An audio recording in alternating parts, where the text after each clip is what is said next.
Yeah, I'll give you the cue in a few minutes. We're just waiting for the people in the camera to, and you can speak from here. That's okay? Yes.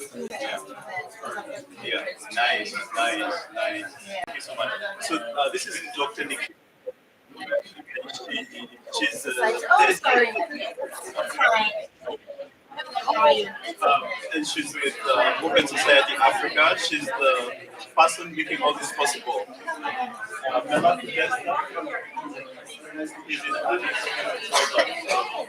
And he spent a lot of time in South Africa. I did PRN.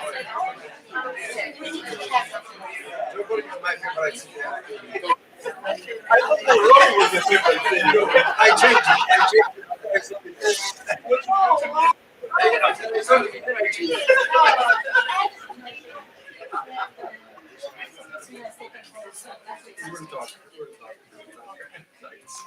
So the parliamentarians are working over right now. Yeah. They just Okay. No worries. Test.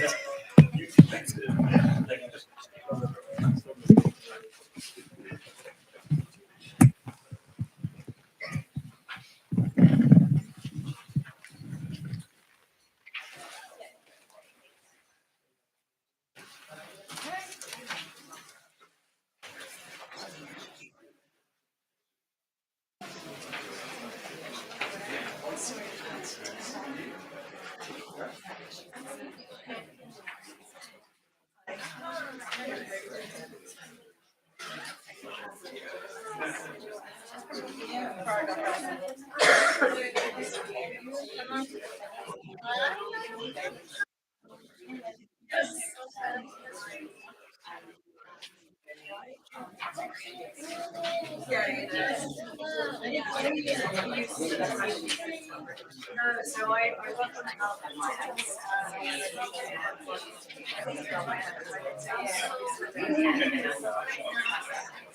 So it's very just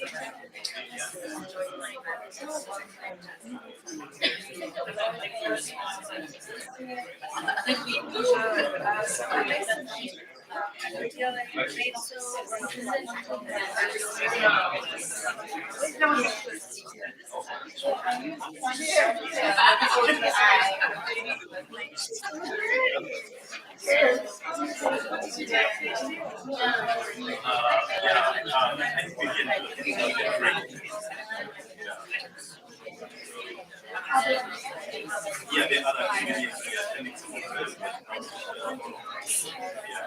You know how it's in the city of the State Department is about, I don't know, 20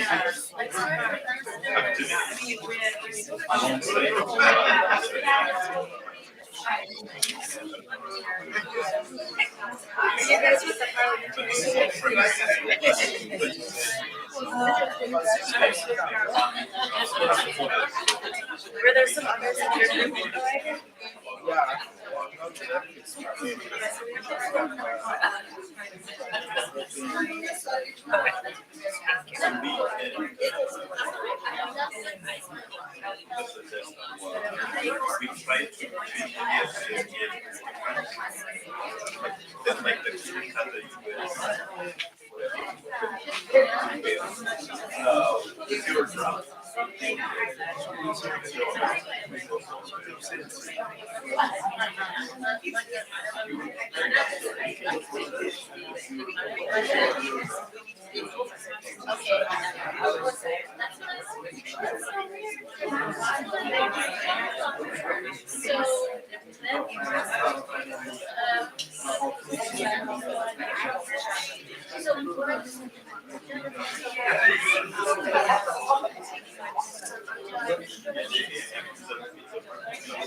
Good afternoon. We're about to begin now. Hello.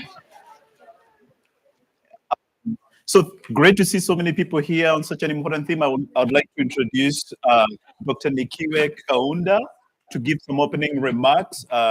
She's a public and development manager and specialist who leads the team at Open Society Africa on all questions relating to the issues we're going to be discussing here today. We are super delighted that she made her way all the way from Joburg to be here and for supporting and collaborating with Afronomics Law. So, Dr. Kaunda. Thank you. Thank you very much. Good afternoon, ladies and gentlemen, and greetings to all senior Africans and colleagues from Africa that are gathered here in DC this afternoon. I think it's better this way. Yeah. I am honored to be welcoming you here to this event titled Trade, Investment, and Debt in the U.S. Africa Relations. On behalf of the Open Society Policy Centers, together with the African Sovereign Debt Justice Network and Afronomics Law, I welcome those who are here in person, as well as those who are joining us virtually. We are meeting on the sidelines of the US Africa Leaders Summit, which is quite historic because we know that the last such meeting took place in 2014, 8 years ago. And so the summit is undoubtedly one of the most important multilateral forums for discussing trade and foreign relations policies that impact Africans. Open Society Africa's strategic priorities lie along 4 areas. 1, amplifying African voice and agency for meaningful participation in public life and seeking accountability from both the public sector as well as the private sector. 2, promoting a rights-based approach to development and governance. 3, promoting just and inclusive development. And 4, supporting progressive economic and social norms, policies, and practices that create opportunity and promote equality and rights, which is where our work that we title Opportunity and Equity actually sits and focuses on debt, trade, and financing. We support and promote fairer Pan-African fiscal and trade systems that reduce indebtedness, counter austerity, and improve domestic resource management. Debt and trade issues are therefore very important to us as Open Society Africa. And I'm going to outline three or four key reasons why. Firstly, we believe that reducing indebtedness to public and private creditors is essential for increased access to sustainable financing. We believe doing so produces resources that can be used to provide accessible services, which is a crucial pathway towards reducing inequalities, particularly among young people and women who make up the majority of the population on the continent. We also believe that by focusing on an approach that centers rights and opportunities, we adopt pathways that are progressive and promote trade and investment that actually works for Africans. We recognize that the violence of unregulated and unstructured neoliberal views on development, views that tend to de-emphasize the well-being of people and communities, is hazardous. And we therefore strongly support the agency of African civil society, governments, and institutions at bilateral and multilateral trade and investment forums, such as the ongoing summit. We also recognize that for trade and investment to work on the continent, several conditions need to be met. For instance, that international investment agreements provide more fiscal movement for African countries in order for citizens to actually benefit.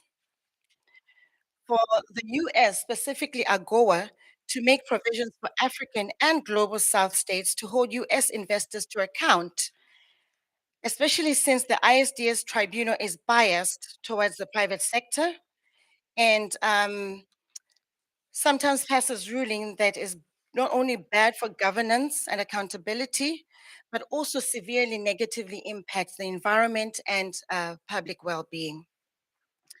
And thirdly, we'd like agreements that factor in flexibility for trade and for states to be able to exit as and when they wish without being compelled to stick to one administration's previous priorities.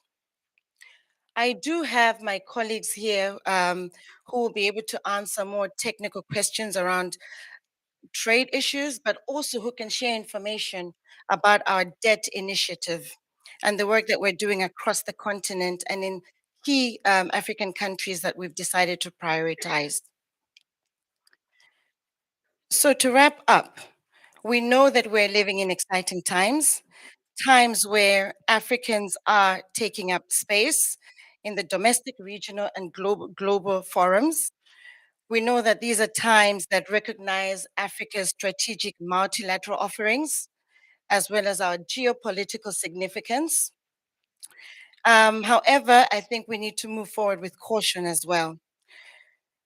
We recognize that the need for we recognize the need for leadership in using the African Continental Free Trade Agreement as a basis for driving negotiations on collective trade and investment, as opposed to piecemeal approaches that are so often adopted, jumping from one summit to the next. We also recognize that free trade agreements, including bilateral and multilateral trade agreements, have the potential to undermine the very same cooperation, collaboration, and trade facilitation that is promoted by the Africa Continental Free Trade Agreement. We therefore encourage an increased move towards strengthening regional value chains, particularly in labor absorptive sectors such as in agriculture, extractives, manufacturing, and in IT, keeping in mind that a significant part of our population on the continent is quite young. We call for very well considered deliberations that will culminate in responsive, coordinated interventions that position Africa as a significant geopolitical player. We need initiatives that promote Africa's space in global multilateral processes, and upcoming reviews and negotiations of AGOA in the context of Africa's free trade agreements are the perfect platform for proposal reforms that will see Africa operating on a more equal basis. So to conclude, it is our hope that platforms such as these will be used to craft common Africa policy positions, and that there'll also be platforms where we can share lessons and also teach the world how we can do things not only differently, but also better. So to lead us in a process where we can promote African voice on key trade and investment issues, I'd like to introduce you to Professor James Gathie. James is a professor of law at Loyola University in Chicago. He's an international trade and investment law specialist with expertise in African regional integration, and he's going to be our moderator this afternoon. So over to you, James. Thank you. Great. Thank you so much, Dr. Kaunda, for those wonderful remarks and for collaborating with Afronomics Law and the Africa Sovereign Debt Justice Network to put together this event on trade, investment, and debt issues, which we are very grateful for the support we receive from the Open Society Foundations. I see our program officer there, Lucia, who also flew all the way from South Africa. I see my good friend, Sevia Mwamba there. They've been tremendous in amplifying the kind of work we do. We work across the continent, particularly with students. That's our sweet spot, and we have over the last couple of years engaged with more than 300 of them. We are very active on the social media spaces as well as sort of encouraging writing and activism around the themes that Dr. Kaunda spoke about so eloquently. So thank you so much. I'm really delighted to see so many people interested in these issues, including Don Dare, who does the human rights side of these issues, among many others people here. So we have four great panelists this afternoon who I'll be introducing shortly. Let me tell you how we will proceed. It's 90 minutes, take all, give or take. After this, there'll be a reception, so don't run away. The reception is right around the corner. And so we are going to continue these conversations. They're not going to end here, certainly.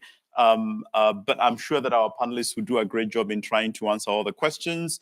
I'm going to introduce them very briefly. We're going to go through about 3 rounds of questions. They already know what the questions are. And we hope to have audience participation. At this point, the idea is there are going to be cards floating around. So if you want one, you can write your question down. That will help us to weave the discussion much more effortlessly. But we may also pass around the mic depending on how we are doing on time. So we have 2 panelists on Zoom, and they will appear on the screen for you shortly. But I'll begin on my right with Laurie Wallach. If you don't know Laurie Wallach, then you don't know anything about US trade. She's been in this city for more than 30 years, fighting for worker-centered, people-centered trade agreements. She knows the ins and outs of Congress, of the White House, all the players and all the tricks, especially the corporate sector uses to engineer trade agreements.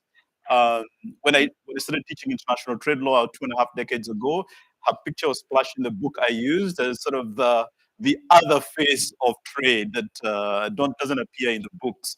So I'm very delighted she's now with Rethink Trade Program, the American Economic Liberties Project.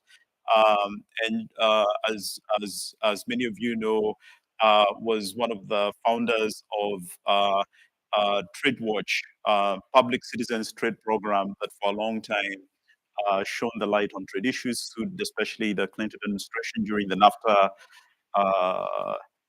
process, and succeeded in having both the environment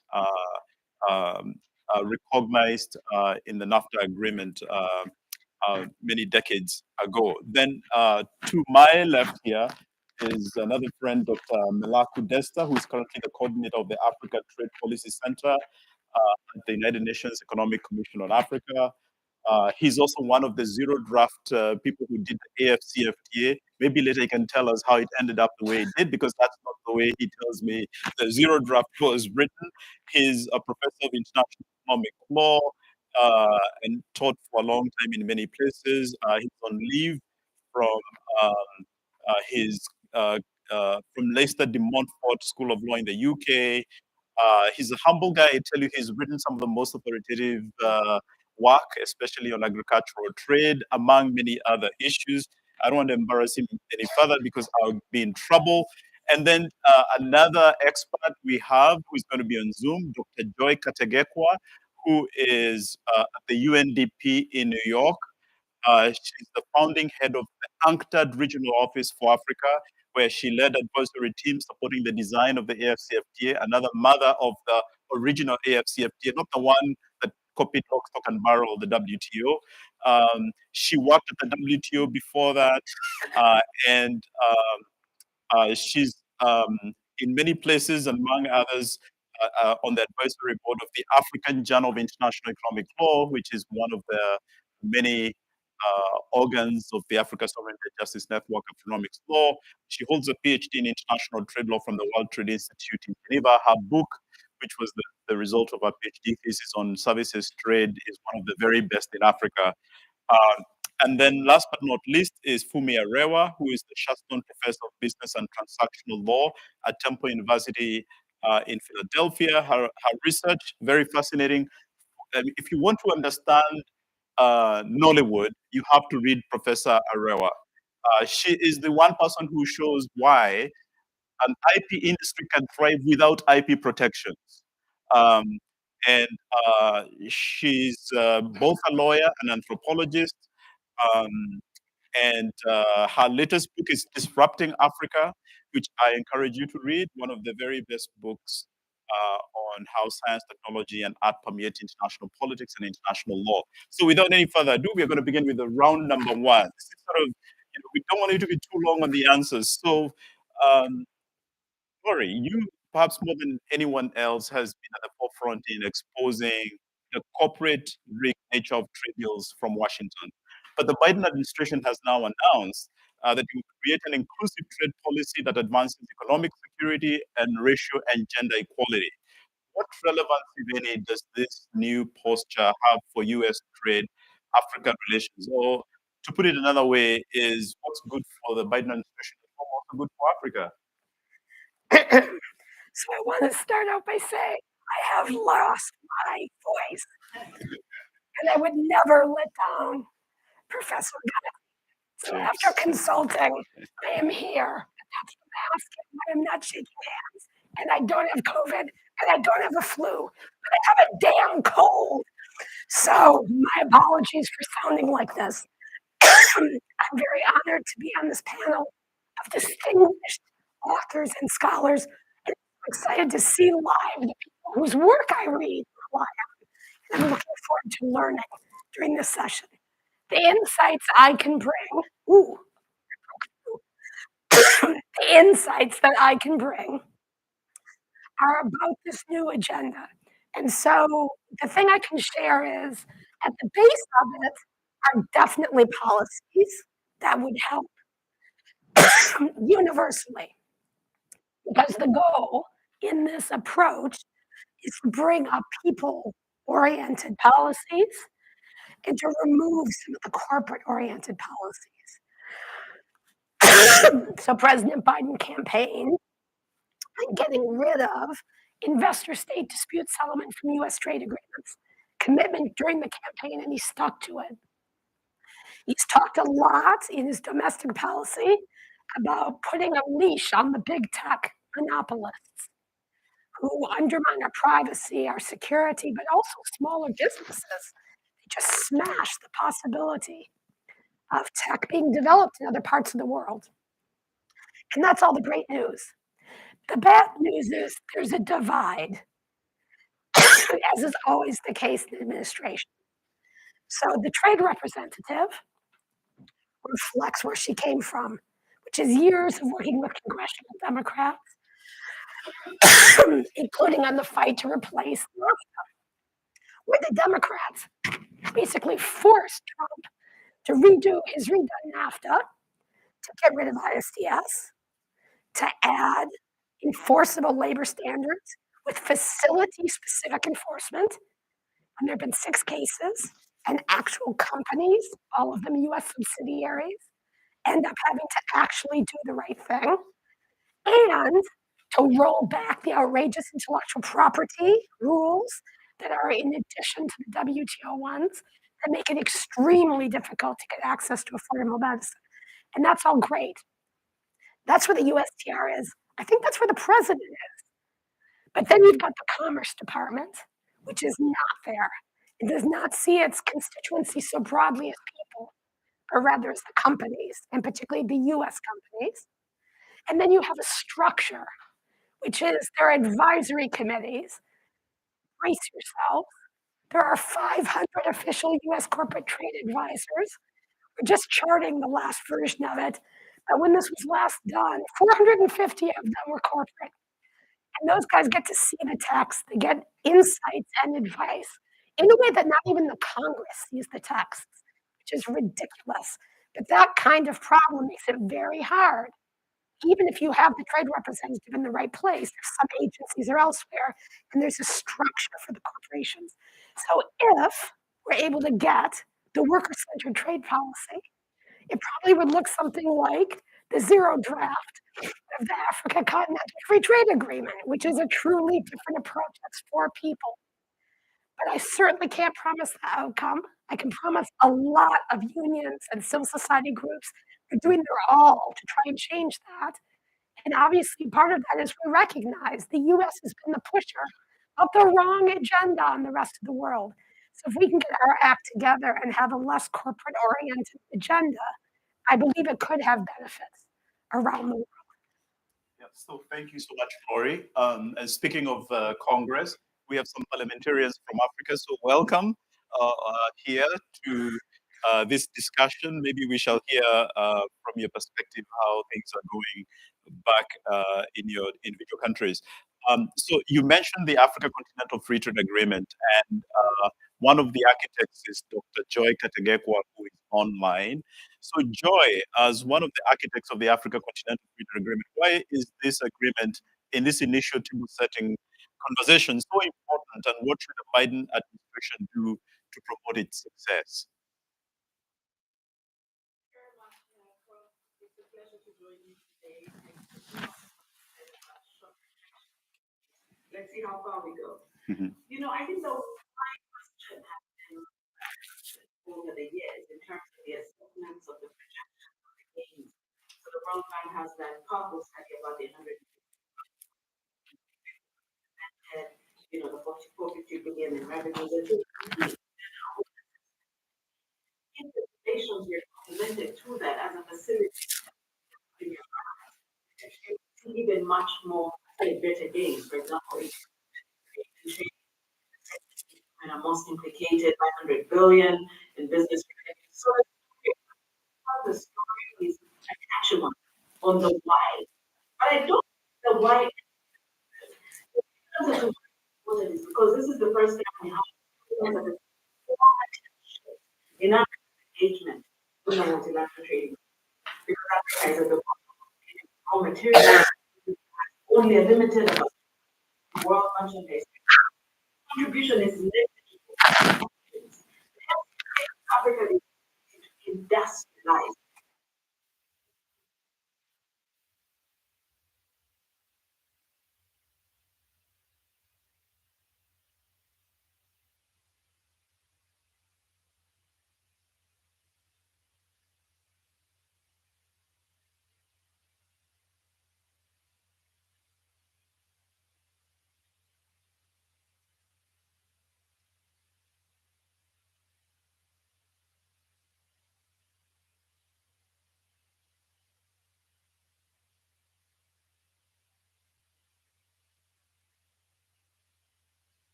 Do an FTA with Africa or with African countries at this time to allow the AfCFTA to stand up, to work, and to build that extra promise.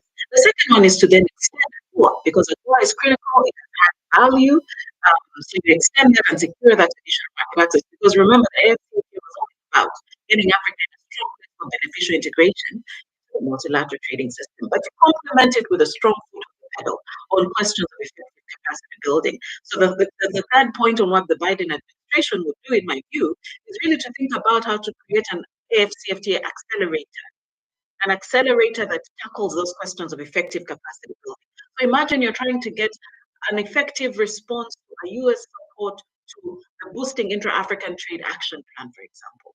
that would be what it is. And then the third and final point is really to say there's a role for investment. There's a role for FDI. Imagine US investment in the countries that have ratified the AfCFTA, focused on those 10 value chains that are emerging as the meat on the bone in terms of the offer. So lithium-ion batteries, leather and leather products, clothing, automobiles, pharmaceuticals, vaccines, name it. UNDP has a study that reflects all of that. So all of this to say, we're on the cusp of transformation. Getting a US-Africa relationship right in this time of transformation is to avoid an FTA, but to step ahead on effective trade capacity building through an AfCFTA accelerator and to seize the prospects of investment. Thank you very much. Dr. Tegekwa. And so you mentioned the bilateral trade agreements that the US has started to contemplate or negotiate. We're not sure with African countries. We already know there's the US-Morocco FTA, but the latest has been the on and off Kenya-US FTA. So Melaku, what do you make of this agenda of making FTAs the foundation for future US-Africa trade relations and perhaps displacing AGOA? We're going to come to AGOA with the next question to Fumi, but I thought that you would sort of react to this bilateral pathway. Yes, yes.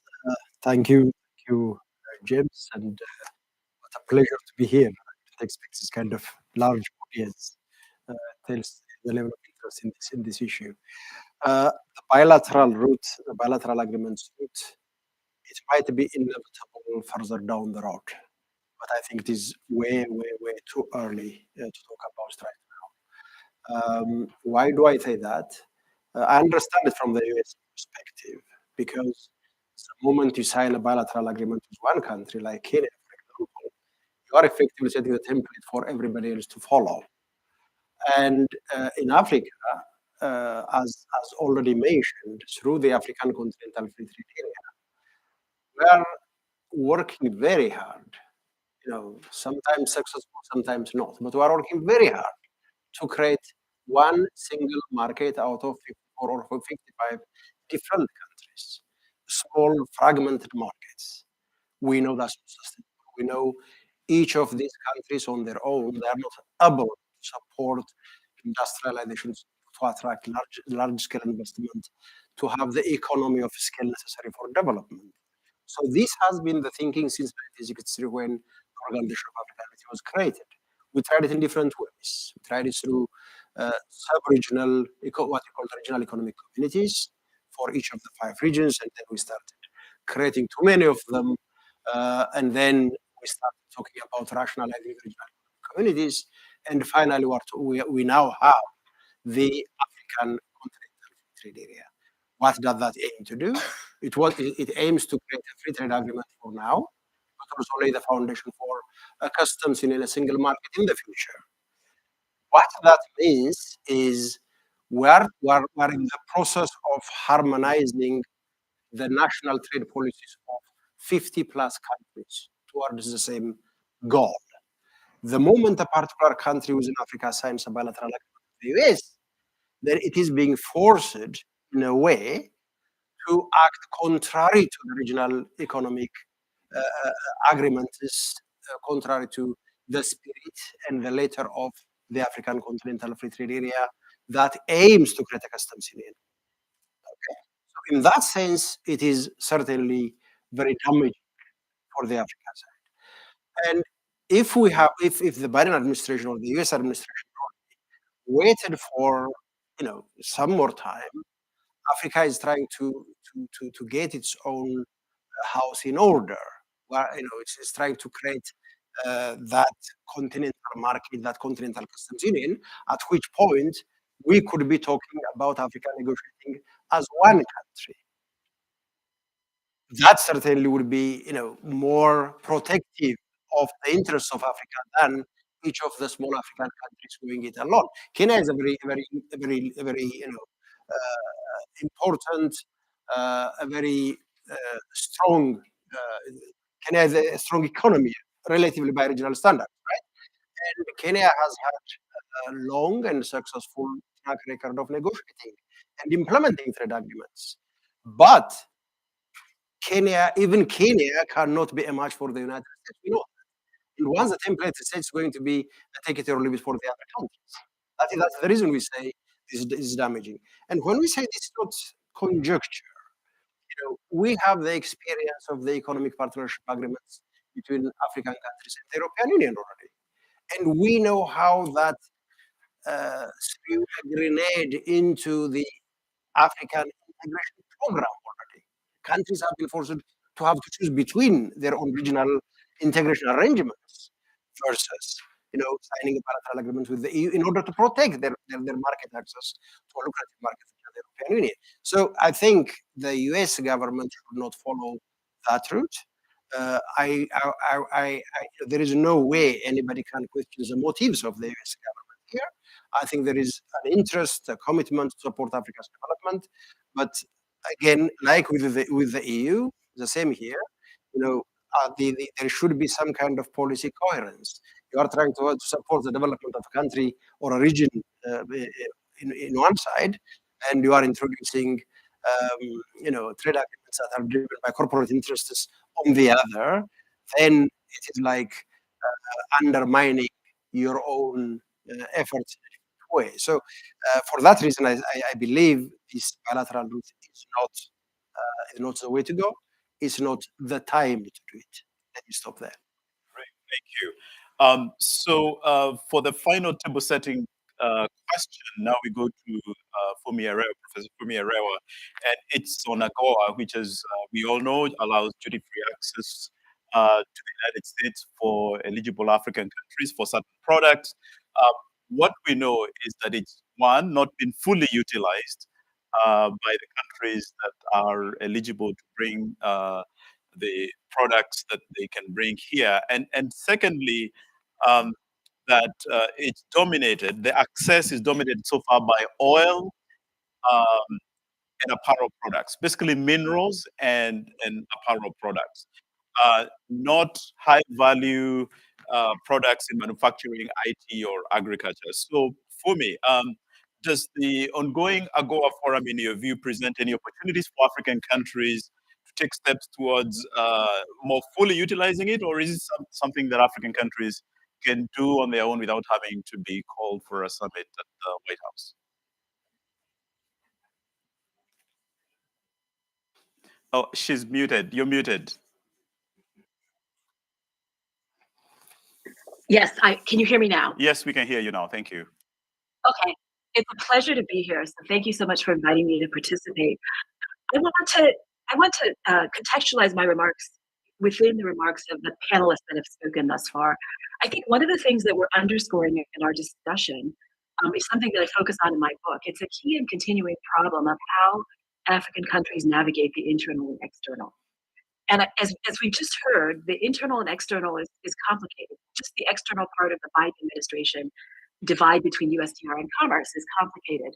But my view is, I think it's important not to think in terms of either or.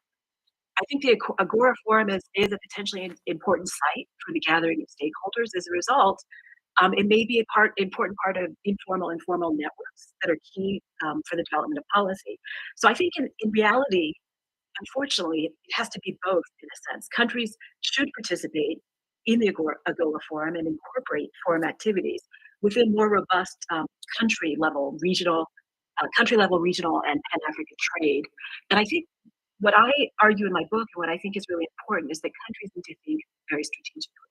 Countries, whether we're talking at country level, regional level, or Pan-African level, so sub-regional, regional level, is that I think the goal that I focus on in my book is the need to develop trade, economic, and development strategies that are people focused. And how do you do that within the kind of external constraints that we just heard about?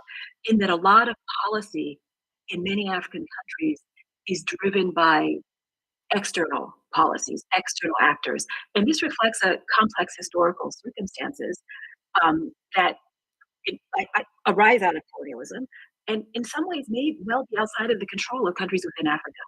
But I do think what is within the control of countries within Africa is to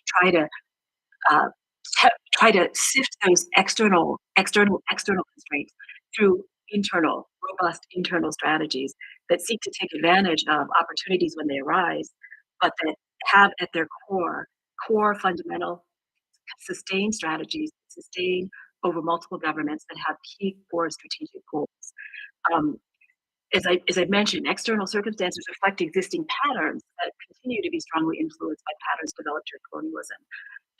To have the kind of transformative shift that was noted by fellow panelist Joy Katagawa, it's critical that AGOA strategy should be part of this robust and consciously strategic approaches. And I think this means sustained short, medium, and long-term strategies, but also flexibility, because I think in some ways we can have desired timing for when we like something to happen. Whether that's actually feasible or possible may well not always be entirely within the control of countries within Africa.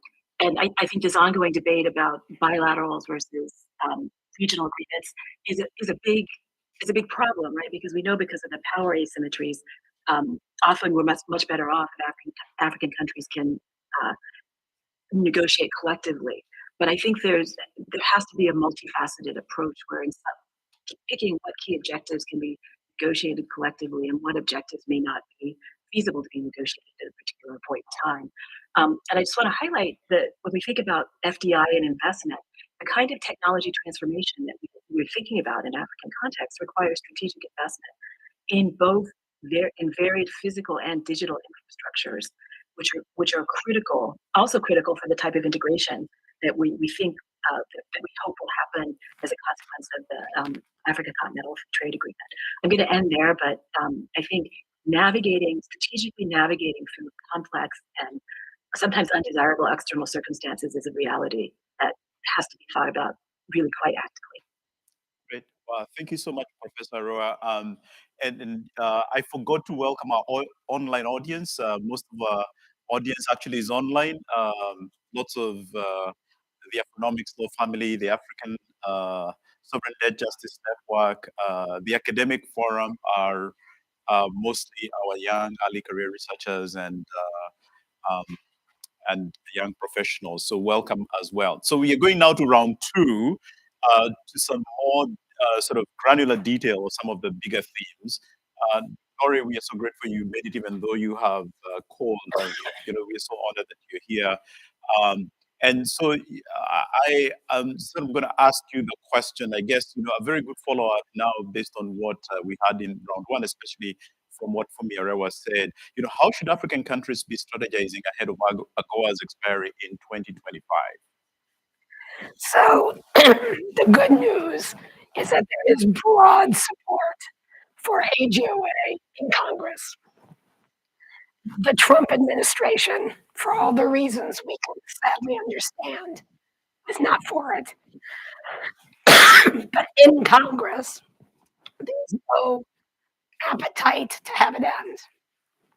So all the threats the Trump administration was making to Kenya of it's this or nothing, I don't see as the context. The challenge is what can be done with the program to actually make it more useful. And that relates to the one strong argument against it, which is the underutilization. So the kinds of questions that I hear from members of Congress is it the rules of origin? Are the rules of origin so hard to comply with that the cost of compliance is larger than the benefit in the tariff cut? And that's a very practical problem with every preference program that is not unique to AGOA. There's math to be done to figure that out. Or is the issue of the scope of the products? Now, on the one hand, as Professor Ghazi has written about, the trade-off of that benefit of AGOA, it doesn't include the higher end products, including some of those that you mentioned are in the 10 areas targeted as a continental potential development project, which, by the way, are a lot of areas where I think the US and the whole world would be keen to have more diversified supply chains. Not even as part of the current fear about China in the US question, But just practically, in an era of pandemics, climate change, you must diversify your import sources because in any given moment, some part of the world is going to maybe not be able to produce. So that is an upside argument that I think needs to be part of the debate. And I think African countries, when they are speaking, members of Congress need to have thought through a little bit about why it is that it's underutilization. And I ran the numbers a little while ago. I sent them to you for Kenya. And it looks like a chunk of it is the rule of origin compliance expense. Because a lot of stuff still comes in, but it's landed under WTO rates or GSP rates. So then it makes you think, all right, if it's something you want to export and you want to export it here, but you're doing that under GSP, even though there is a benefit to doing it elsewhere. And so I think those are some of the questions. But I think it's extremely important to not take on board what is still a lingering corporate argument. The corporations that are pushing the FTA bilaterals, which is you better look out because if you don't do one of these, yeah, they may be a poison pill for you, but better this FTA than having higher tariffs. That's the reality. The question is how to improve the program so it works better. Thank you. Yeah, so we're going to stick on this theme of AGOA and great guidance that we've had about how African countries can begin thinking about this. So we've had one view from out here. You sit in Addis, you talk to a lot of African governments. We've heard already from the other panelists about the question about speaking in one voice. Should African leaders prioritize AGOA's renewal? And if so, why, in your view, and how should they do it? No, thank you, James. I think yes, you are right. I talked to a lot of governments sitting in Addis. We work with a lot of governments and institutions, and in fact, the reason I came here this time, I arrived here about a week ago. I think it's because we invited you. That was one reason. There was more. So the reason I arrived last week was precisely because we're working at the UNECA. We're working with the African Union Commission to support governments, African governments, in refining and forging that common position in their discussions with the US government. And I'm happy to say that whatever difference there may be, there might be countries within Africa that are negotiating bilaterals as we're talking about, or that might be wanting or thinking about negotiating bilaterals. Right now, the view that I'm hearing from conversations is it's unanimous, and it is to push this government. There is unilateral instrument. There is only so much that you can do by pushing, but to try to persuade this government to extend AGOA, and to expand AGOA. Extend it, the consensus, as I see it, follow it is a minimum of 10 years, preferably longer, and to make it slightly more predictable as well. You know, AGOA, like, I don't know, Lori maybe can help me to understand better, but my understanding is, unlike many other preferential schemes that are available in the United States, AGOA eligibility is subject to the multi-agency rigorous annual review. So if you know that there is this review hanging, and if you're an investor, on what basis are you going to put your money down there on a long-term basis? There is that lack of predictability. So there is that interest, not just to extend it, but also to make it more predictable. There is also, as I mentioned earlier, there is also consensus to expand AGOA, expand it in two ways. First, in terms of the product coverage. A very small number of countries have done well under AGOA. Very, very small, even that in relative terms. But a lot of them, as Prof. Gati mentioned it earlier, the utilization rate is very, very small. It's very subtle, actually. Now, even those countries that have done well, it is concentrated in the area of apparel and clothing industry. Now, look at the data, the trade data between Africa and the US, it still is the usual old stories. Look at the investment flow from the US to Africa, it is around natural resource extractives. And whatever comes back to the US is oil and gas and mining and etc. etc. The same old stories that do not contribute much to Africa's development because they are enclave industries. You go dig the mineral and you export it. No jobs are created, the environment is depleted. That's often what you find. So wherever the investment goes, of course, trade follows because it's produced. You don't have investment in the manufacturing industry, for example, therefore there is not much of an industrial or manufacturing exports to speak of. Agriculture is a no-no, thanks to SPS and all sorts of standards. The sanitary standards, they are always high and often going up all the time. Therefore, African countries can only, cannot really think of exporting products to the US market, for example. So there are those issues. So how do we expand the product coverage? If you look at extractives, AGOA or no AGOA, they don't attract duties in the first place. So AGOA being there doesn't really mean much. You can take AGOA away tomorrow, the minerals will always be coming. What we're pushing for right now is how do we make sure we actually invest within the continent, add value within the continent, and we export the value-added product instead of the raw mineral ore, for example. This is where the conversation is. And then expand in a different way. Expand AGOA in a different way. If you look at AGOA, first, this is limited to Sub-Saharan Africa, so it excludes Northern Africa. And even within Sub-Saharan Africa, there are countries that are considered eligible, and there are those that are considered ineligible.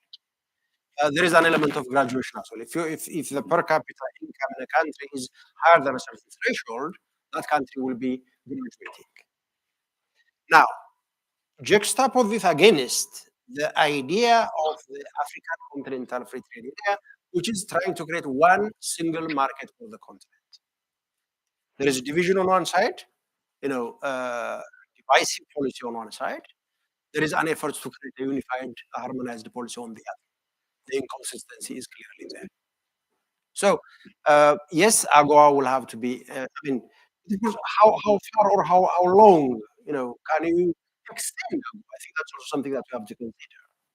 Yeah, it's always nice to hear the bipartisan support in Congress, but Africa also needs to look into itself, I think. There is a certain level of introspection that needs to be done. It has been there for the past 22 years. The performance, when you look at the data, actually right now, the amount of trade in percentage terms that we have today is almost exactly what it was 22 years ago. It went up for a while and then it is down now. What happened? Why are we not increasing the utilization rate of AGOA?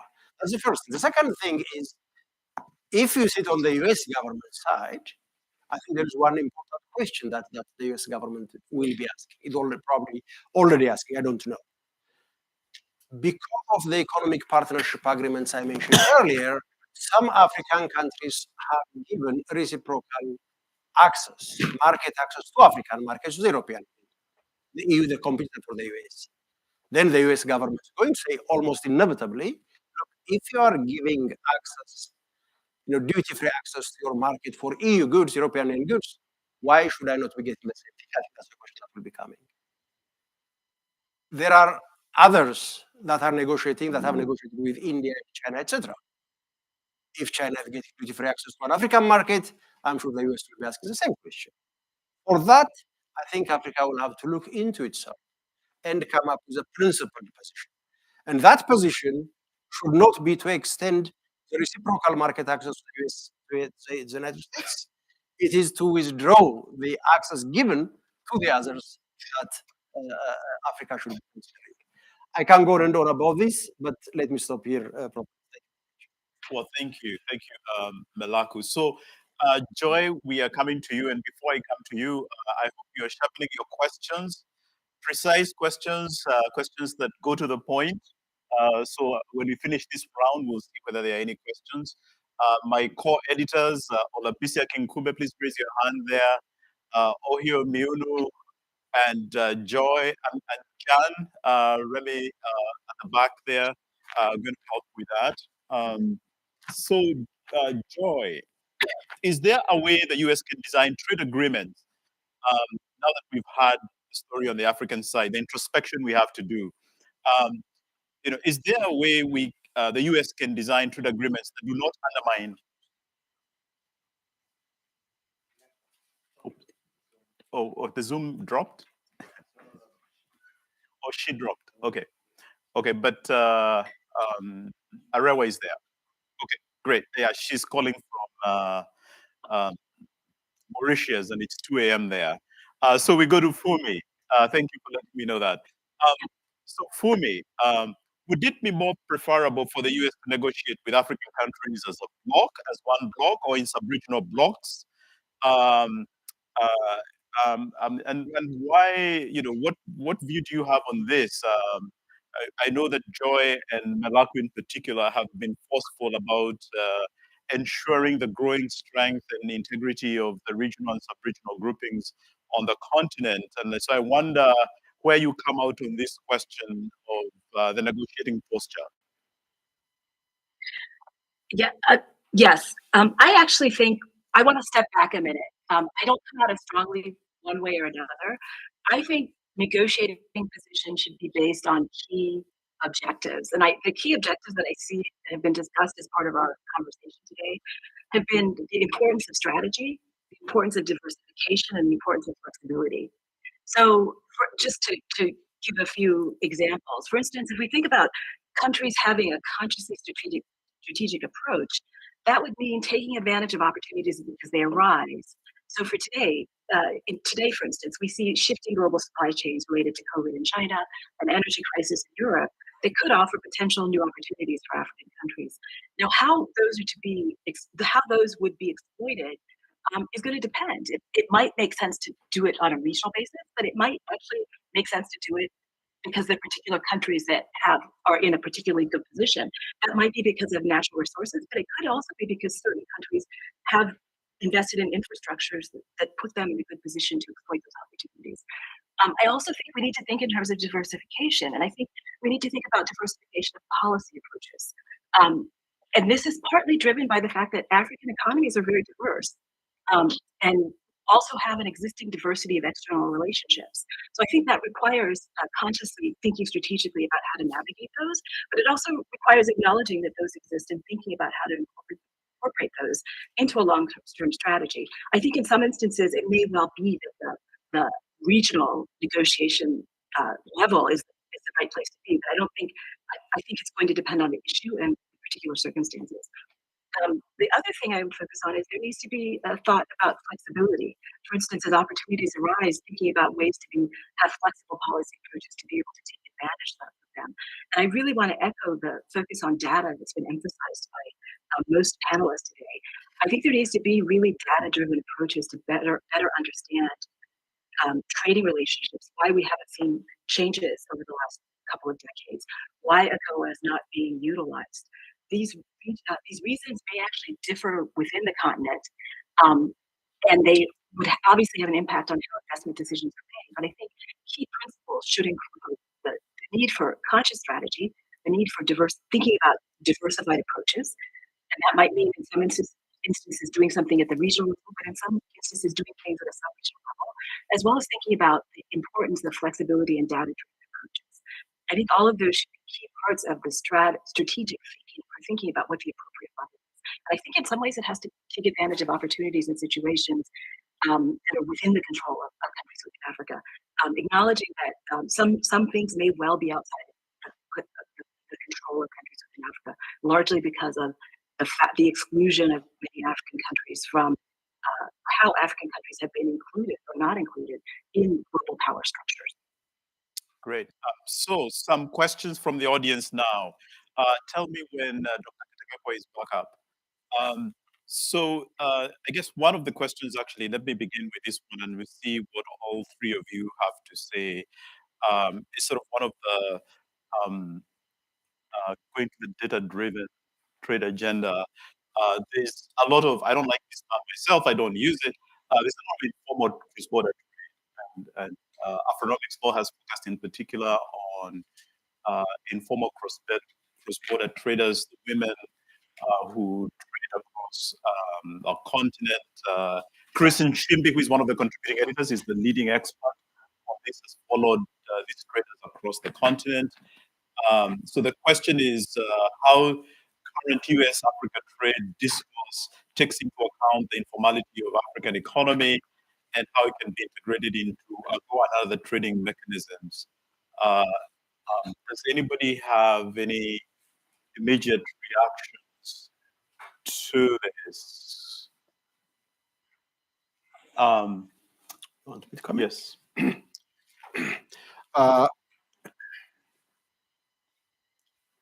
To the extent I understand the question, ICBT, when we talk about informal cross-border trade, we are essentially talking about cross-border trade within Africa, by and large, between adjoining countries. What we're talking about here, the definition itself is a big issue. Informal trade, what exactly do we mean? Sometimes we equate it with illegal trade. Sometimes we talk about, a small-scale cross-border trade that somebody who lives close to the common border would put on the back of an animal or on the back of a person and just move across the border and sell that. So, and then in some cases it can be larger, for sure. But by and large, we're talking about a small scale that is not registered, that does not go through the customs, post stations at the border. In some cases, it can be equated with smuggling across the border, because there are efforts to evade the law enforcement agencies around. But not everything can be reduced to illegality, as I was saying earlier. So in this sense, I cannot see how informal trade can be part of the conversation with AGOA, because we are here talking about trade crossing the Atlantic, right? So maybe I've missed something there. Yes, what we do with informal cross-border trade within Africa can have implications for Africa's exports to the rest of the world. That I understand. But beyond that, this is something that I would, in terms of the logical link that I would be struggling with. But maybe whoever raised that issue can clarify it and we can go deeper into it. Yeah. Thank you very much. Fumi, do you have any follow-up? Yeah, I just have a quick follow-up. And this is my anthropologist coming out, anthropologist combined with the lawyer. I think we have to look at why so much trade is informal. I think the levels of informality, it's not just with cross-border trade, a lot of economic activity in many parts of Africa stays in the informal sector, and that may well have something to do with what happens when you move into the formal sector. And I think that's something that needs to be explored, again, using a data-driven approach, not just quantitative data, but also looking at qualitative data. And I think there are people that are doing this, but I think that needs to be incorporated in policy making. Because when we think about the local, that is what the local is. And when we think about a policy process that's locally driven, it requires understanding what people are doing locally. And that includes both within the formal and informal sector. Just to add on to that question, I think one of the innovations, at least within Africa, of the sub-regional and regional regimes is the non-tariff barrier monitoring mechanism that allows people to report barriers with an SMS or an email or a text. And that allows informal cross-border traders to report up to the Council of Ministers barriers that the Council of Ministers, for example, in East Africa is required as a first agenda item to address when the Council of Ministers meets. But I also, maybe one small connection to AGOA is that I have met traders, especially who go around the East African region, for example, buying from women groups, the African baskets, and they actually bring them under AGOA. I see a gentleman smiling in front. So there are people who are sort of using that. I think my skepticism about some of sort of the ways in which, especially some of the donor agencies, are promoting informal cross-border trade, like the East African Business Council, down there's friends down there in Arusha, is it sort of shifts attention away from the real barriers that many other traders face, and sort of focus on informal cross-border trade. I think sometimes understates the other barriers that the AfCFTA and this community are trying to overcome. But we want to go to round two now, and we keep the questions coming. And now we want to turn to investment and eventually to debt issues before we end. Laurie, we are back with you. So we hear that now there are protocols, the AfCFTA protocols on investment, on competition, on digital trade. They're on the cusp of ratification. So we hear there has not been any public participation in the crafting of these agreements. And so we are worried about some of the things you said at the beginning. For example, does the investment agreement protocol include some of the problematic clauses we have had you and others talk about, like full protection security, fair and equitable treatment, and indirect expropriation, the kinds of things that the U.S. Mexico Canada trade agreement tried to leave out for all the problems that we've had. We don't know. We don't know whether they will require exhaustion of domestic remedies because all these things were done in secrecy. So I'm turning to you with maybe an unfair question because we don't have full information about what we should be looking for when these agreements become public. I think, oh my goodness, no, of course. So sorry. All right. After my savior brought me lemon and hot water, what I think to look for is there ISDS at all, especially given that South Africa was the leader in doing their system of tripartite discussion and withdrawing from their ISDS agreements. It took the US 6 more years to get their act together and do the things South Africa led everyone else to realize they ought to do. When we in the US got rid of that stuff in the NAFTA. So is there ISDS law? Does the ISDS enforce all of these extraordinary investor rights?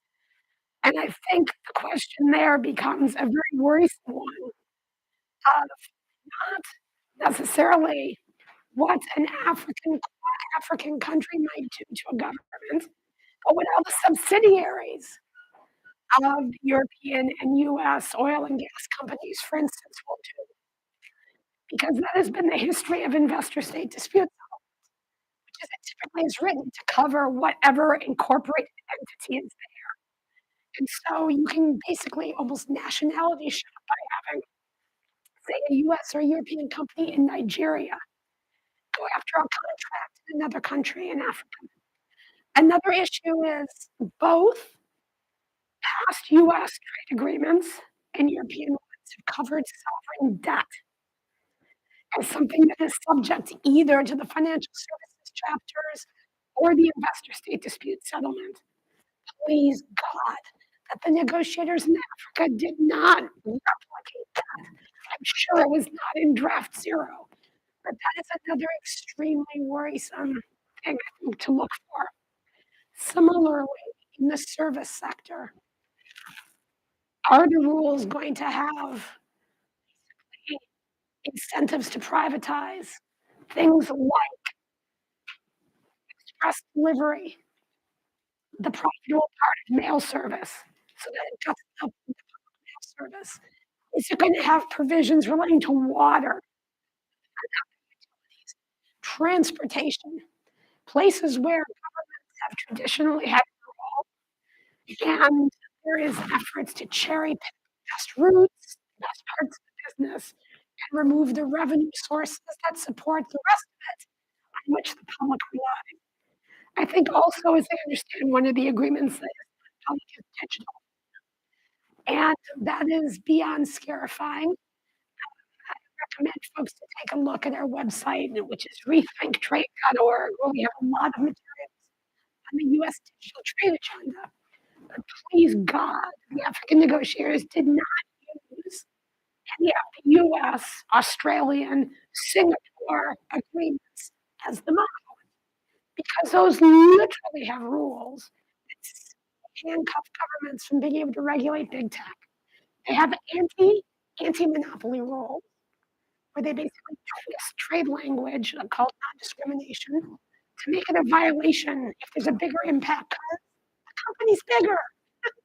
It's literally anti-monopoly. They limit privacy rules. They limit the ability of countries to make sure artificial intelligence is discriminatory or invasive.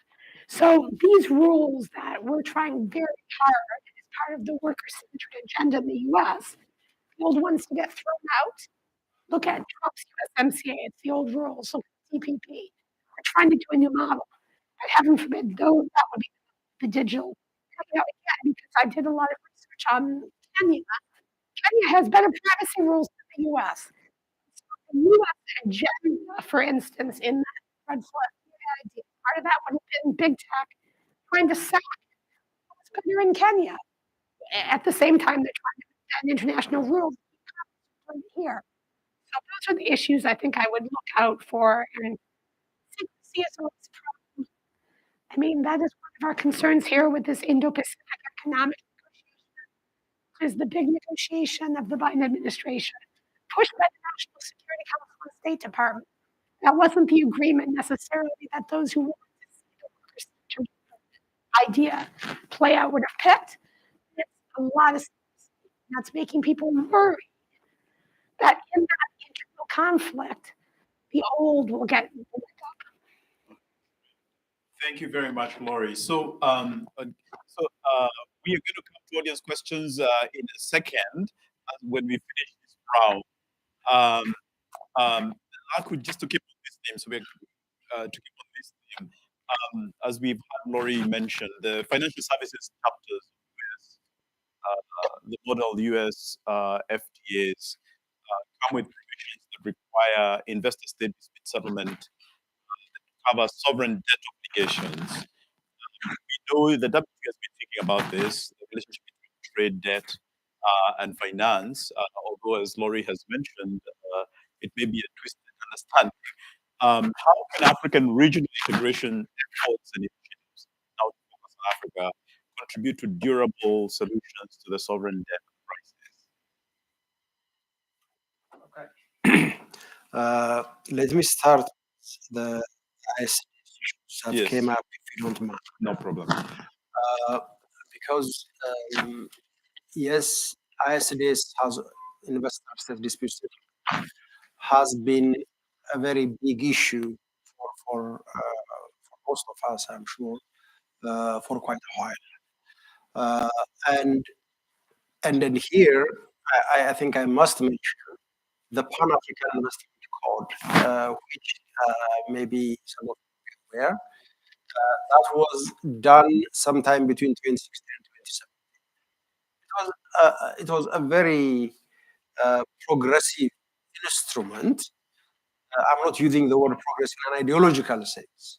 Progressive in the sense of kind of foreseeing where things were going already.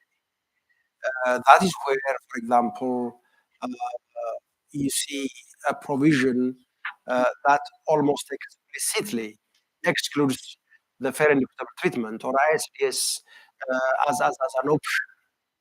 So here again, I'm pretty sure negotiations on the investment protocol, there will, I'm sure there have been discussions about the inclusion or otherwise of ISDS. I cannot tell you what the outcome is because I don't know. But I will be surprised if the Pan-African Investment Code that had been there already for 5 years before the process started, I will be surprised if the PIC has not been influential in the thinking of the negotiators. So I wouldn't worry too much about that, but of course, we have to wait and see what comes out of that. In terms of debt, the issue of debt, I think, and then you within the from team, the core team, you have been doing an excellent job in this area. At the moment you bring debt issues and ISDs together, I think there is disaster. Jobs for the arbitrators. Yes, as Professor Sornam used to say, bilateral investment treaties are not about the development of countries, but about the personal development of arbitrators. So it's very, very, very possible. But the only thing I can say is right now there is a kind of perfect storm here. COVID, followed by the Russia-Ukraine crisis, and the inflation. So Africa debt issues are back on the agenda right now, unfortunately. And I hope they are not going to be overloaded with issues of ISDs, etc. Let me stop there. Thank you very much. Great. So, so for me, you're the last on this round, and then we'll actually pass the microphone. If your question is sharp, precise, Joy is back. Okay. So let me go to Fumi because I called, and then we'll come to Joy. Joy will be the last on the. But maybe we should go to Joy before her internet breaks. It's like 3 a.m. in Mauritius. Joy. Um, so next year, the IMF will be considering a quota reform of its voting formula. And we know that African countries have only 6% of the voting rights in the IMF, despite the membership of 54 countries, which is about 30% of the membership of the IMF. Given the fact that African economies have really been severely dented by the COVID-19 pandemic and other downturns, it's unlikely that the quota reform will favor African countries because the quota reform is based on the size of the economies. What realistic options can African countries pursue to change their marginalization in the global economy? Taking into account that I think President Biden's invitation to Africa to join the G20 is very symbolic. So maybe 1.5 minutes so that we can wrap up this round and hear some voices from the audience. Yes, thank you very much, Prof. I hope you can hear me, everybody. Yes. Indeed, quotas are critical because they determine in a sense, the governance structure in this system, the international financial system, how much you can borrow, your voting power, your access to financing, and so on and so forth. And Africa's economic marginalization, I mean, here we are in a trade panel as well. The economic marginalization is very clear. I mean, when you think about it, you have on the one hand, there's 55 countries that contribute 2% of world, 2.4% of world merchandise exports, about 2% of world commercial services exports. You have LDCs that have 1%, and it has been consistent since I started my career in trade close to 20 years ago. So, there is a huge, huge problem for which trade has a solution. But I think in terms of how Africa's marginalization can be overcome by Africa itself, I think there's nothing new in what it should do, because in a sense, Africa has always been sending a message to these systems about the need to create the space for Africa to industrialize. When you think about its engagement in the WTO processes, pre-64 was always about give us access to markets. Post that was about secure us preferences. DDA was about give us priority to do it on a special basis. And here we are always talking about that market access. By and large, through GSPs, it has been good. But I think the problem is we have never expended as much energy in answering the fundamentals of trying to industrialize. And so I think the answer to economic marginalization is bringing industrial action, not even policy, action back center stage, and investing in those critical enablers that can allow for Africa to take off. Energy, for example, finance, the capability to access productive resources, and so on and so forth. So the frameworks have been set out. We just have to make sure that we move from this space of creating the great instruments that are frameworks like the AfCFTA, like PIAT, like PIDA, like IDA, and all these things. The thinking has been done. Countries need to sit and say, where is my own niche? And how do I channel my entire resources and the partnerships around that to get to industry practically. Because when you think about it, you change the game when you're producing the goods and services that can determine and strengthen the weight of your bargain and engagement. So all of this to say, Prof, industrial policy, industrial action. Thank you very much. Great, thank you so much. And now, Fumi, before we lose you, in your most recent book, which I highly recommend, like I said, she's both an anthropologist and a lawyer. So she's unlike us lawyers, she's not pontificating from the ivory tower. You warn against externally determined models in Africa, which you trace to colonial legacies. It is very likely, although we don't know, that the AfCFTA's protocol on IP, on investment, competition, and digital trade borrow heavily from US trade rules. Would such rules be useful for dealing with monopolies, worker rights, consumer rights, selling of private data? But more importantly, I'm interested in hearing your views. What African determined models would you recommend as alternatives? 1.5 minutes. You're muted. I got very excited by something that was just said, and I was typing, so I was muted. I want to say that it's really important that we think strategically. I think one of the things we've heard is whether it's digital policy, whether it's industrial policy, African countries have to determine what their niche is within existing external relationships, external rules and obligations, as well as within the internal position of these countries. What's going on internally has to be factored into the strategies that are used for development. I think for me, a lot of this is about what kind of development policy will African countries have, whether it's led by industry, whether it's led by digital facing. I think there's a need for strategy, and I think borrowing is a norm. It's a norm in the music and film. I read a lot about culture. Borrowing is a norm. It's part of our culture. Legal borrowing, I think, is something we may need to scrutinize more carefully in African context, because the question with legal borrowing is we need to ask questions. What kind of model fits the particular local circumstances we have in African context?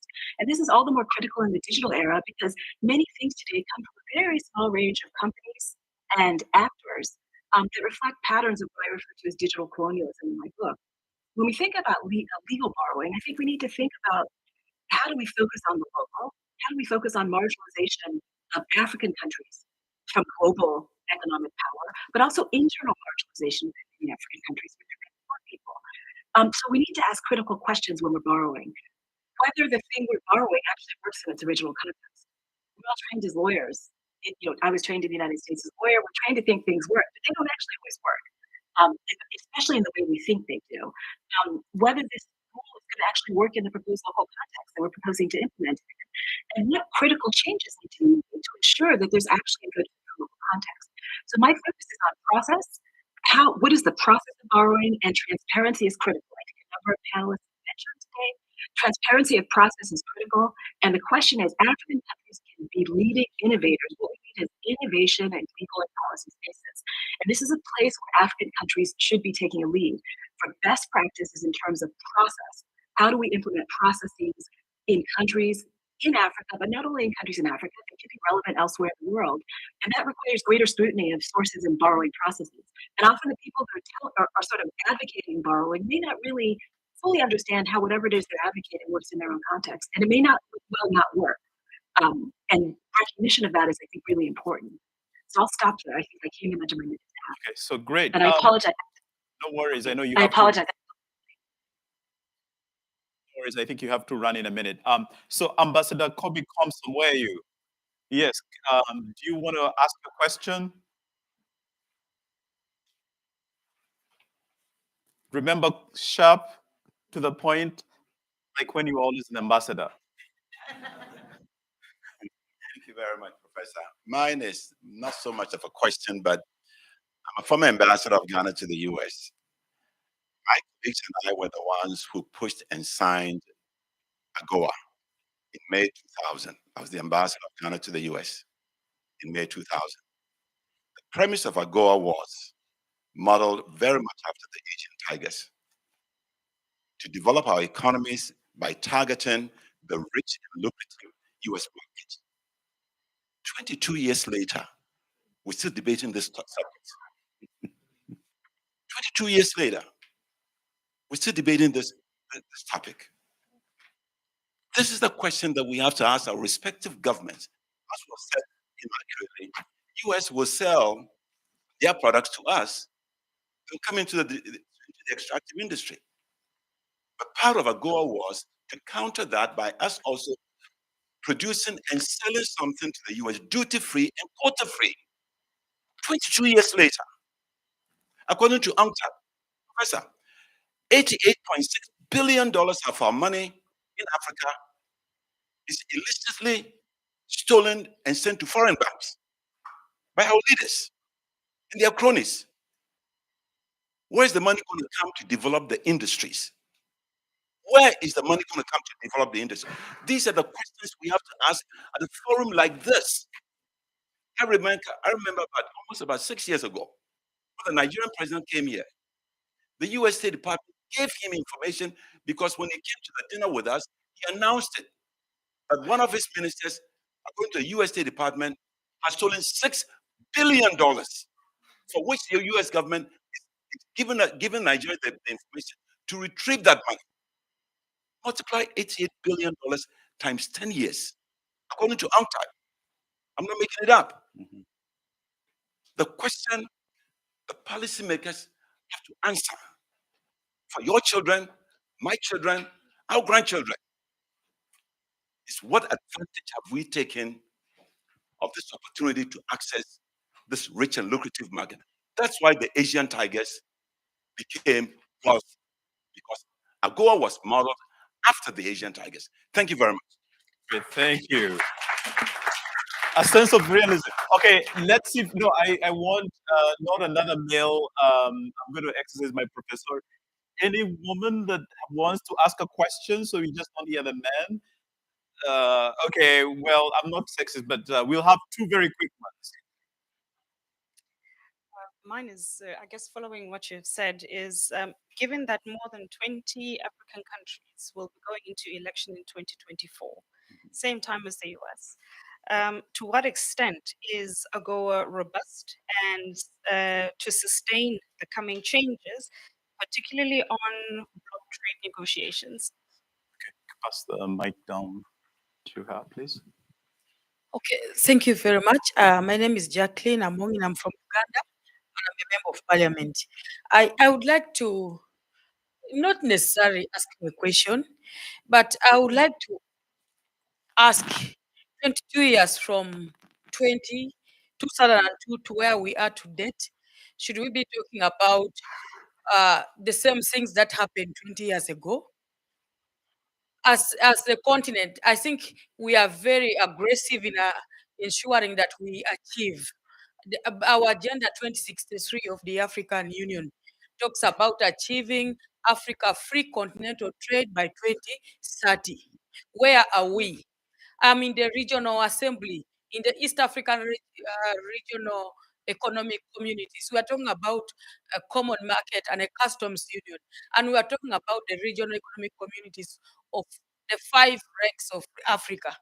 I think in a way of moving forward, we really need to look at where is our strengths as we have been moving as a continent. Debating EPAs at the WTOs as individual countries is not going to be of any help. We have to really focus on how we can achieve the African Free Trade Continental agreements, trade agreements. So we move as a bloc, as a continent, if we must achieve. And then strategically, we can deal with the US. For me, I think that revamping the US-Africa partnership is very critical. But Africa must look at how to aggressively improve its intra-trade within the continent, so that it's a strategic engagement with any other country or US Africa. That's my take on this trade agreement. Thank you very much. Great, thank you. So now we are going to go to a round of closing. Okay, okay, two more, and then across from Charlton Woodyard II, Baby Adventures. To echo on which the young lady just said, and the ambassador, it's time for us to make sure that we're being very realistic with the time window that we have as Africans of the diaspora. The solutions that we need to implement don't look like the solutions of yesterday. I'm close to Hope Sullivan, daughter of Leon Sullivan, who created the Sullivan Principles of International Development. And one of the things that I want to make sure that we're looking at, like they said, are the things that worked and the things that could work. So as we look at blockchain solutions and understanding the government's issues that we have, the asset allocation issues that we have, how to move money across borders. Again, we look at Africa as one country when it's not. We can't do that. So unless we're going to have an economic system in place, a fund where all countries put in some resources, whereas we can leverage that against a blockchain system to allow for credit systems and fractional ownership. So we can't look at more of the same aid or the same conversations because I'm 35 years old. I've been going to these conferences about 10 years now at the very least. And to a point, I've heard more of the same thing. And I want to make sure that none of you have to hear this again. So we want to make sure that we're taking principles and enacting them into technology so that they're scalable in ways that we can see transparency and efficiency across the board. Thank you. Great. Okay, so for the panelists, we are coming to you for the last words. This is the last question from the floor.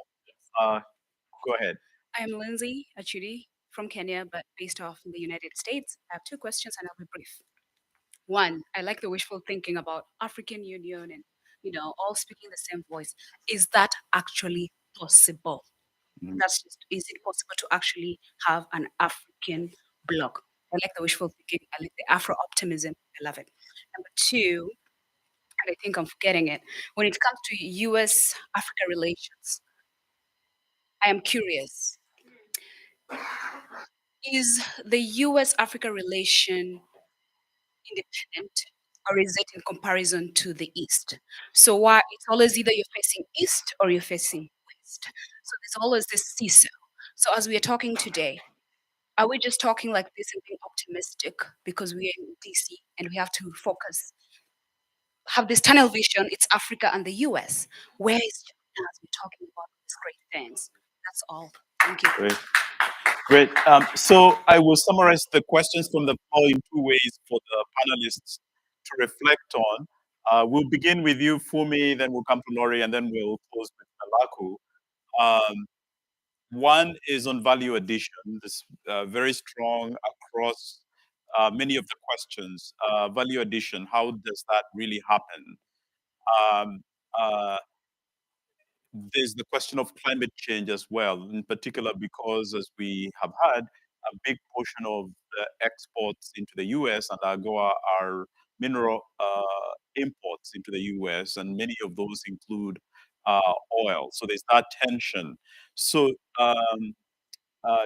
Joy, do you want to begin with your set of closing remarks, taking into account, as I understand, there is a reception next door, which unfortunately you'll not be able to join us in, but we are delighted that you were here. Joy. Thank you very much, Prof, and thank you to the audience for the really deep reflections. I'd just like to share my closing remarks. Something has changed about Africa. The Africa that existed when AGOA was promulgated, to my mind, does not exist anymore. In a really significant way. You didn't have Agenda 2063, you didn't have the AfCFTA, you didn't have the China presence in the way we know it now. So that, in a sense, has to frame it. But here we are for a week in DC talking about a US-Africa relationship. And I think there's such a great opportunity to grab and channel a sort of partnership that makes us understand why AGOA did not reach fruition. AGOA did great things with textiles in some cases, but has definitely not yielded the promise of diversification. And so we have to think about three things. One, renew AGOA. In parallel, have clarity on fixing those gaps of why it didn't work. The second point is the AfCFTA is an excellent initiative that the US must support as a question of principle, as a question of smart development policy. And so their approach to supporting it is twofold. One is to shape and promulgate with equal force an AfCFTA accelerator that can tackle those questions of a structural nature that get in the way of production. And so that accelerator would really be the gateway to effective trade capacity building. The third point is investment. There is room for investment as long as you see yourself as making in Africa. And so I think there has to be an interesting part of the talking points this week that's really about understanding the opportunities in the AfCFTA, calling for and encouraging investment, especially in the value chains that are emerging in the AfCFTA, and encouraging the United States to be part of the Make in Africa revolution. Thank you. Great, excellent, thank you. Laurie. So number one, about 2024. I think that it's very important that the discussion about AGOA start immediately in the beginning of the next Congress. Both because everything takes forever in Congress and the generalized system of preferences is expired. But there's going to be a trade package that has the GSP, that has trade adjustment assistance. There's a thing called the miscellaneous tariff bill. AGOA has to find a place in that. It can't be on the side as a separate thing. And the work has not yet been done. But in the new Congress, it will make sense because that would be the Congress where you'd be thinking about the expiration. It's really important not to wait until 2024 because who knows who will be president for one thing. So I think it's really important that that debate starts right away. And the work is to basically get it in AGOA extension vision as part of this trade package that's going to happen. And in part, it will hitch a ride because there are a lot of retailers who are very focused on GSP, particularly, who want to get it done. So if it can become part of that package, there's a built-in momentum. As far as what is the AGOA vision versus a more realistic up-to-date vision, from someone who's not in Africa, has no cred, but looking from the US, how I see it from my perspective, and then listening even to this discussion more so, is AGOA renewal is vital to preserve those opportunities that exist, hopefully to expand them in dealing with some of the problems in the program in the particulars, while simultaneously the work that everyone's talked about that has to happen within countries and within continents is underway. So the AGOA is to some degree keeping existing foundation there without cracking holes in it while you're trying to build for something better, is how I see it. And related to that, the idea of the power dynamic that Jacqueline mentioned is exactly right. Getting that customs union, getting that block, that's the prospect of being able to negotiate something that isn't AGOA in however many years, 5 years, 10 years. That's keeping the AGOA in place while you're doing that work to then be in a place to have a better outcome in whatever comes next. And then finally, with respect to China. So I think where is China, honestly, one thing to think about, where is China is that the African continent has more power in its renegotiation of AGOA. If the ambassadors representing all the countries, because there isn't yet a formal structure of African Union. I mean, an African Union that has the commercial part. I mean, if there isn't a customs union, I should say, there's an African Union, but not a customs union.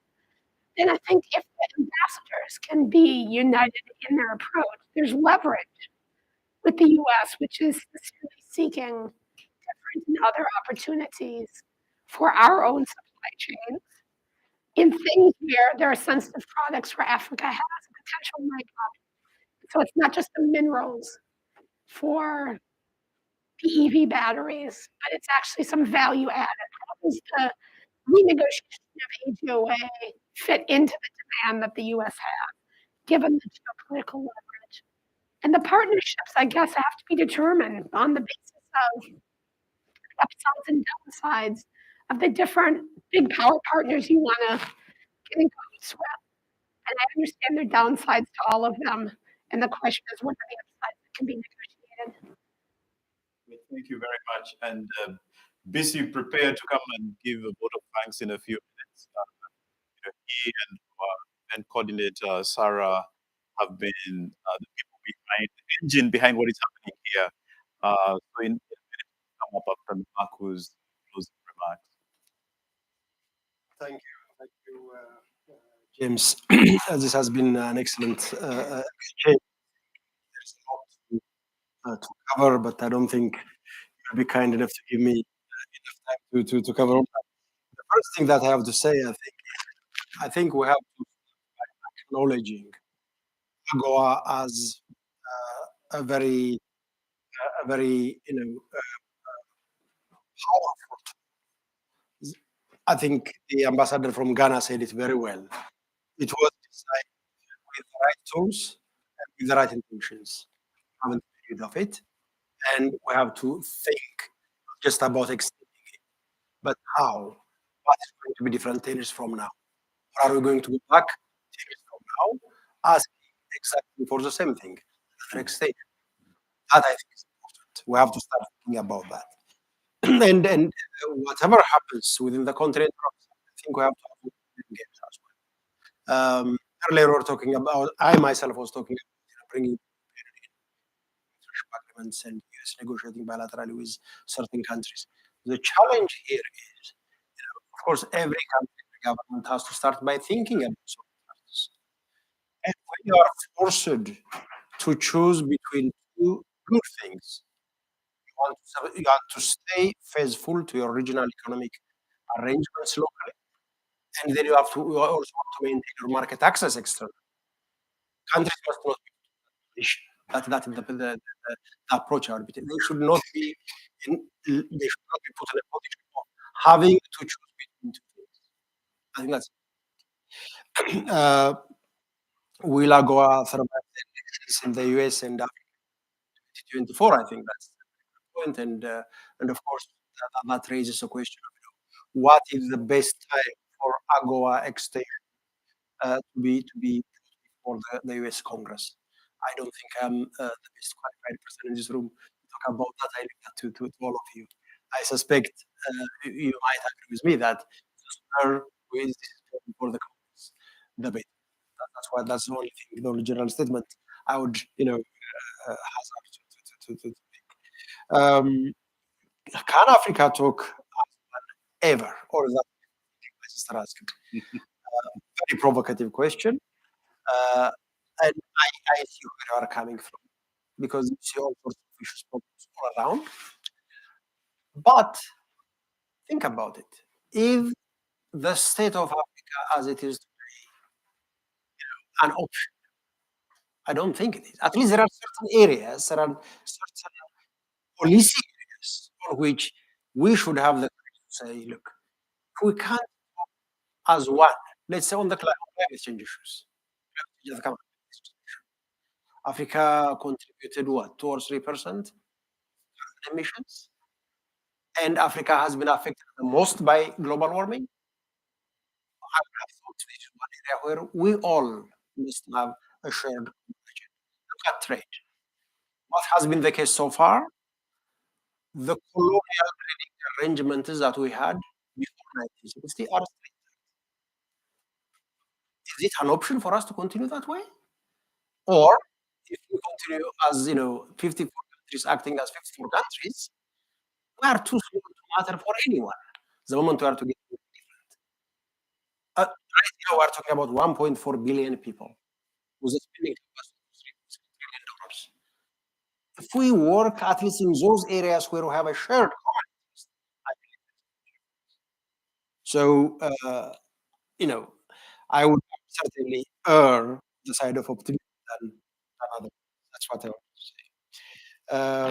to say. Africa, and then this I think is probably my last point. Look at the data. Africa is not a threat to anyone.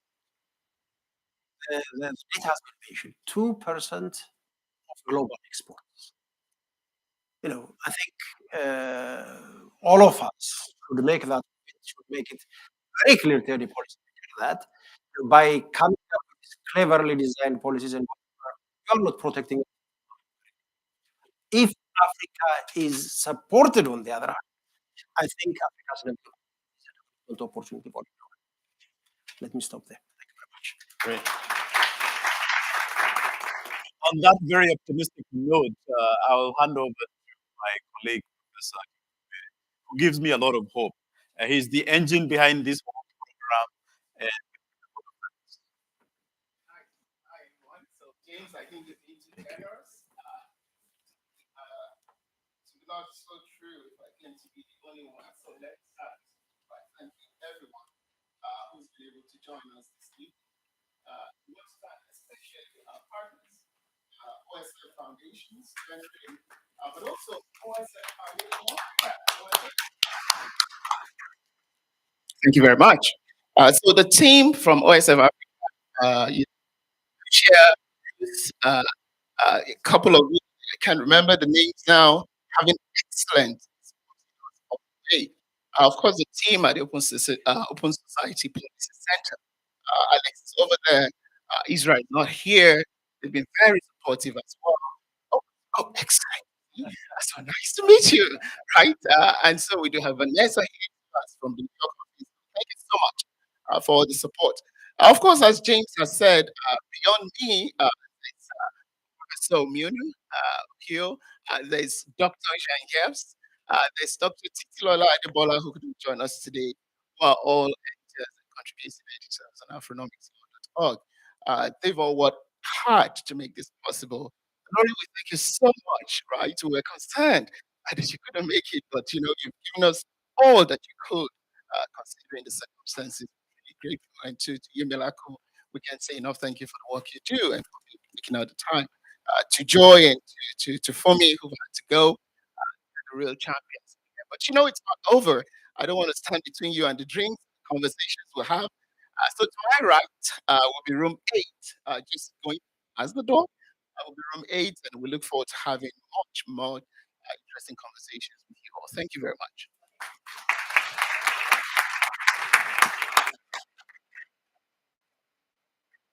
oh, here, we'll take a picture and then if we can release you. Thank you so much, especially for coming with your call. Yeah. So let's take a quick picture.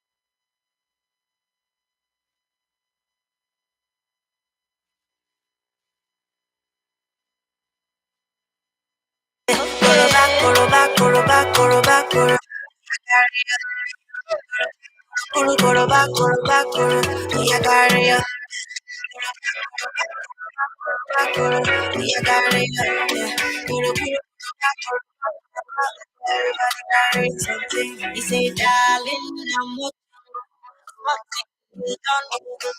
You come, they shout to money, you know what I come and do. You carry your load. Nowadays, show one day, go back, you carry go back, go back, you carry go back, you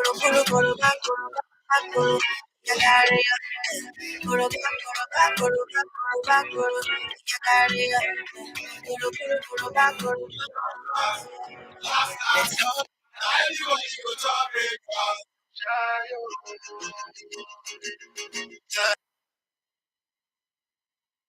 In my Maserati, baby, hop in my Maserati, hop in my Maserati, hop in my Maserati.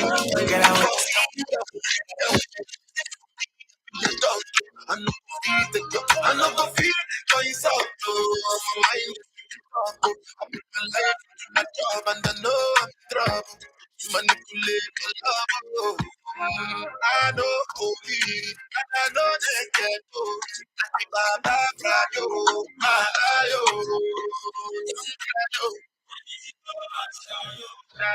love you when you never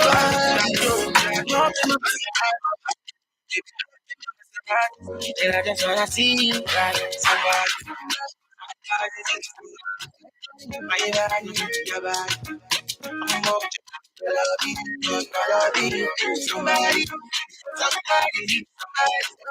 my body, Hi everyone. Sorry to barge into your conversations, but if you can move to room 8, this would just be the perfect time. So please move to room 8. Thank you very much. I wanna spend it. I feel to me. I wanna wear it. You know I got it. Take the car keys for the Maserati. You get nothing for the Lamborghini. You want give for the Bentley. You go bend it. Oh baby, choose what you wanna choose. I buy you shoes, probably be true. And I like the way I get in that. So up in my Maserati. Up in my Maserati. I say up in my Maserati. Up in my Maserati.